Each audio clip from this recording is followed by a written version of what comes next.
Hello Zimbabwe, I hope I find you well. I find you at a time when we are on the last mile to our Congress, which is a great occasion to celebrate the legacy that was built by a great man, the icon of democracy, the doyen of justice, the doyen of freedom, Dr. Richard Morgan Tsvangirai.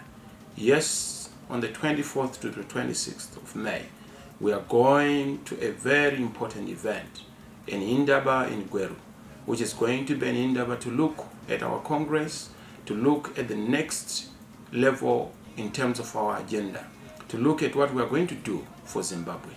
No longer shall we continue to be a question, but we have to be an answer. And what is that answer? The answer is in providing new solutions. We are not going to be talking just about positions, but about the propositions, about the ideas, about the thoughts, about the issues that affect you, the issues that are going to liberate, set this country on a new course. The new course is going to be defined by the level of our ideas. It's going to be defined by the level of our engagement with and in your issues.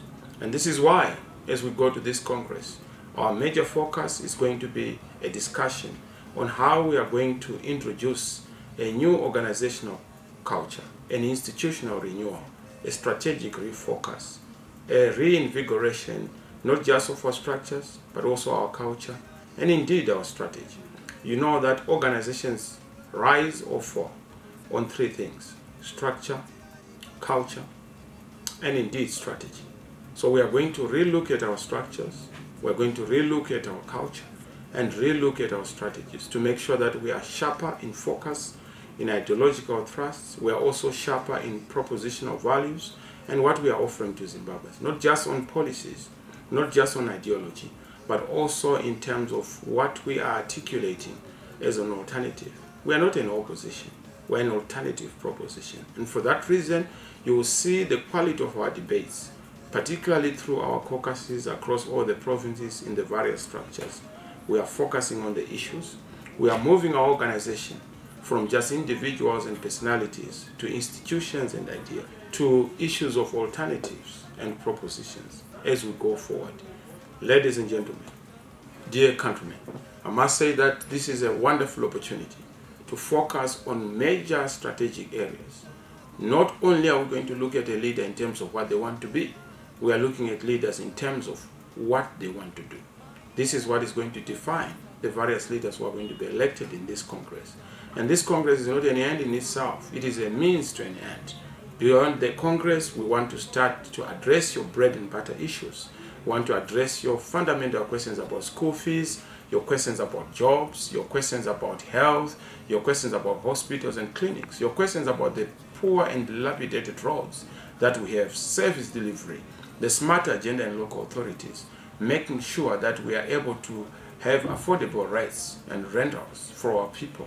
Those are the issues we're going to be focusing. This Congress is a crossover Congress, is a transitional Congress, but it's also a Congress to refocus the organization and refocus the country so that we're able to define a new course for our great Zimbabwe.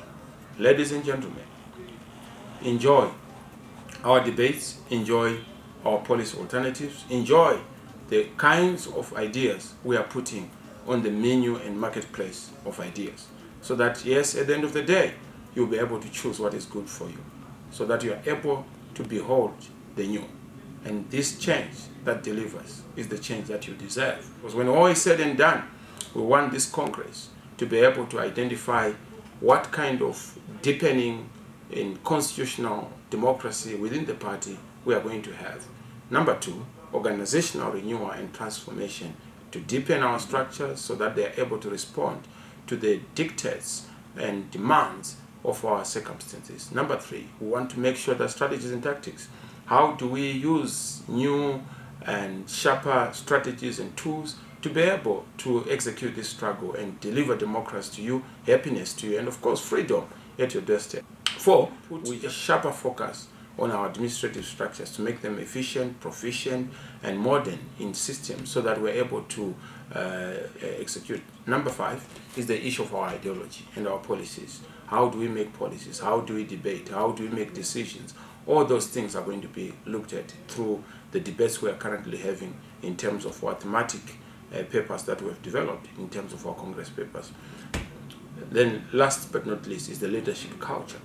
A lot of corruption we have seen is as a result of leadership culture, which is rotten and which is also a bit out of turn.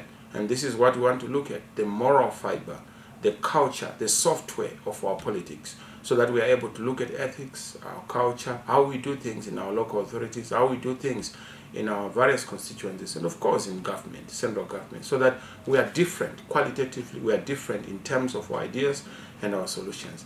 That is the direction we are taking the party, from just being a sloganeering organization to a thought leadership organization, from just being able to oppose and criticize to being able to propose and advise in terms of the direction that this country should take. Our theme in this Congress is defining a new course for Zimbabwe. A new course is only possible with new ideas, new politics, new policies, new strategies, but more importantly, new thinking. And that new thinking is only possible out of thought leadership, future leadership. The future is thoughtful. The future is about ideas. The real empires of the future are definitely going to be empires of ideas.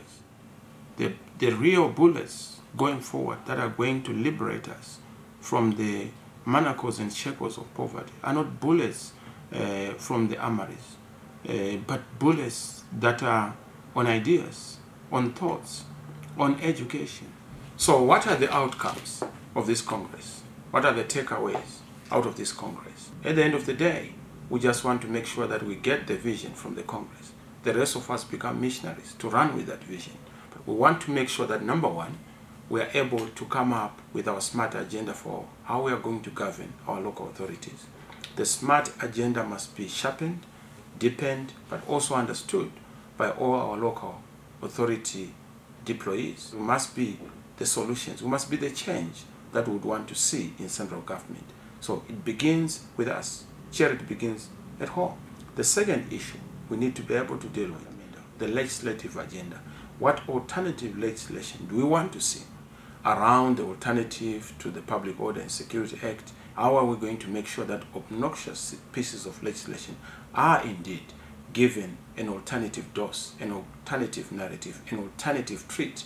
We are going to give that alternative framework in terms of the various bills that are going to be there. Devolution bills, bills to do with the empowerment of women, bills to do with deepening our rights, replacing IPA, you can name them. The third issue which we have to come up with is the Zimbabwe we deserve, the new Zimbabwe blueprint. We need to make sure that we come up with a new Zimbabwe blueprint, almost like the Freedom Charter in South Africa. How do we want to govern, and how are people going to be governed? How are we going to have a contract between the citizens and the state? How are we going to build a strong republic, a real and a genuine republic, where institutions are strong, where ideas take center stage, but where also citizens are respected? That issue is going to be very clear in terms of how we are going to respond to land, how we are going to respond to state institutions, the separation between the state and the party, and many other issues of importance to the people of Zimbabwe. The fourth issue is our return to legitimacy document, the reload, giving a trajectory and a roadmap, the signposts we need to go through in terms of reforms, measures, and schemes that we have to embark upon in order for us to be yet again the breadbasket of Africa. Fifth, which is also very important, is for us to be able to then build an ethical leadership out of a code of ethics within the party in how we lead, why we lead, and how we are going to be different from what is there. Because we can't replace the old with the old. We want to replace the old with the new. Because it's one thing claiming to be new, it's another to be new. And we need to be new, but for us to be new, that has to be articulated. And of course, we need a fresh team, a team that is very dynamic, a team that is fresh, a team that is able to build a very credible alternative. With you, we will go far. With all of us, we will never fail. Thank you very much.